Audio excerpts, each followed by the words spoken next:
Olá a todos, é um prazer estarmos com vocês novamente. E hoje nós vamos assistir à conclusão da entrevista com o professor Roberto da Silva, ele que é doutor em educação na USP, que conta pra gente o que muda com a regulamentação da profissão de educador social. Confira. Primeiro é preciso passar limpo um pouco o campo da educação social, tá? Porque os dois grandes empregadores do educador social no Brasil, um é o poder público, que o faz de forma meio irregular, porque não sendo uma profissão regulamentada, não se pode criar cargos, portanto não se pode abrir concursos públicos. Então, se faz isso por meio de processo seletivo, ou processo seletivo simplificado, né?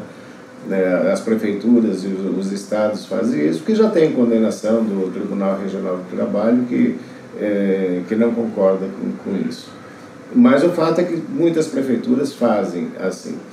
E o segundo grande empregador é o terceiro setor, as organizações não governamentais, os institutos e as fundações empresariais, né? A gente identifica que no setor público, mesmo aqueles que têm títulos de educadores sociais não fazem educação social, tá? Porque o poder público emprega esta nomenclatura para os profissionais que atuam com população em situação de rua, em abrigos, em centros de acolhida, centros de convivência, no âmbito do Estado, nas medidas socioeducativas, no sistema penitenciário. Nenhuma dessas instâncias faz educação social. Então, usa-se inapropriadamente o termo educador social para executar trabalhos que são absolutamente contrários à ideia de educação social. Esses trabalhos que se faz com população de rua, com dependentes químicos, com alcoólatras, com sem-tetos e sem moradia, tem mais a ver com uma linha da eugenia, da faxina étnica, da limpeza social, do que de educação social propriamente dita, né? Então, mesmo quando esses profissionais se organizam em coletivos, em associações e sindicatos, eles têm dificuldade em entender os princípios de educação social, porque os empregadores deles cobram práticas completamente diferentes, né? No âmbito do terceiro setor, a apropriação do termo educação social tem servido mais ao merchandising social do que uma prática efetiva de trabalho, né? A gente consegue identificar, dentre os institutos, as fundações, as associações, poucas que efetivamente orientam o seu trabalho por princípios de educação social, né? Seja porque muitas dessas ONGs são dependentes do poder público, então são contratadas para prestar serviço ao poder público, e aí se rege por um contrato de trabalho, né? E não importa a filosofia, a orientação dessas ONGs, elas acabam tendo que executar a título de receber os repasses governamentais, tem que fazer aquilo que o contrato impõe. Sim. Né?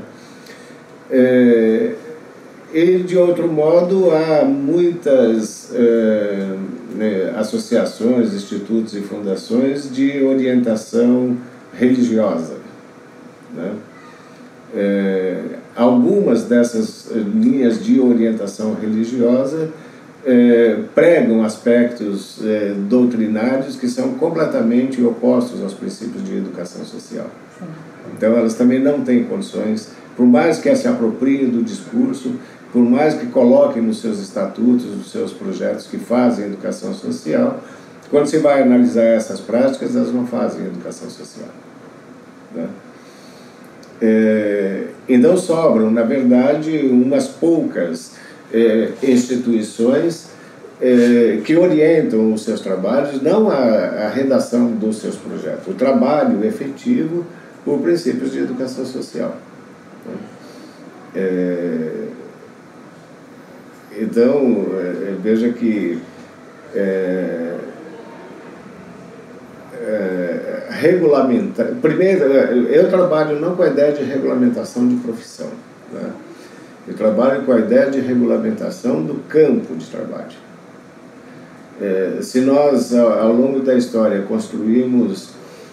chegamos à universalização da educação básica como uma prática de educação escolar, e hoje é um universo até excessivamente regulamentado, mas que é suficientemente organizado, nós pensamos que o campo da educação social ele é quase que equivalente em tamanho, em proporção, em número de trabalhadores, quase equivalente ao campo da educação escolar, e precisaria ter uma regulamentação própria também, né?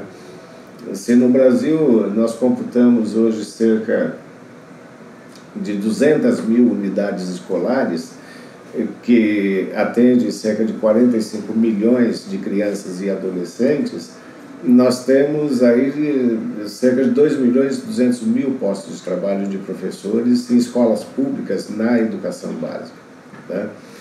No universo do terceiro setor, no campo da educação social, nós temos cerca de 570 mil ONGs trabalhando, tá?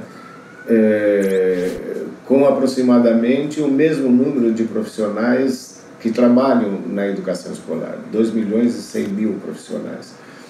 Claro que nem todos esses, como é o caso de vocês, por exemplo, estão em uma empresa de assessoria que atua nesta área, mas exerce funções administrativas e não pedagógicas, né? Mas o universo todo, que configuraria o campo da educação social, emprega hoje cerca de 2 milhões e 200 mil pessoas, que atende parte significativa daqueles 45 milhões que a educação escolar atende, aos quais se somam parcelas, grupos que a escola não atende, como as famílias dessas crianças, por exemplo, né? Então, veja que se dentro da educação escolar há a especificação de quem são considerados trabalhadores da educação escolar, isso é o artigo 61 da LDB,